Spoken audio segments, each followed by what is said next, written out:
আমরা আর্জেন্টিনাকে হারিয়ে কোপার ফাইনালে খেলতে চাই। মাঠে নামার আগেই আর্জেন্টিনাকে রীতিমতো হুমকি দিয়ে যা বলল কানাডার কোচ জোসে মারোস। দর্শক, বিস্তারিত জানতে পুরো প্রতিবেদনের সঙ্গেই থাকুন।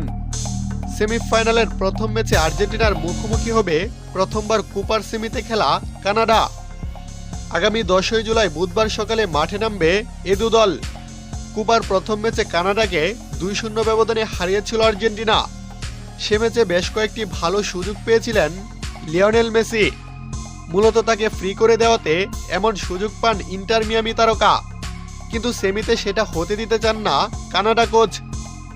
রক্ষণ ভাগ ভালোভাবে সামলানোর পাশাপাশি আক্রমণাত্মক খেলার প্রত্যয় ব্যক্ত করেন জোসে মারোস।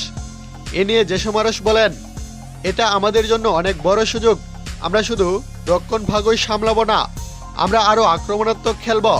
তারপর দেখব আমরা সেটা করতে পারি কিনা। প্রথম ম্যাচে আমরা মেসিকে অনেক স্বাধীনতা দিয়েছিলাম, এটা এই ম্যাচের জন্য খুবই গুরুত্বপূর্ণ। তাকে আরও ভালোভাবে আটকানো আমাদের অন্যতম দায়িত্ব। আমাদের মূল লক্ষ্যই থাকবে জয় ছিনিয়ে নেওয়া।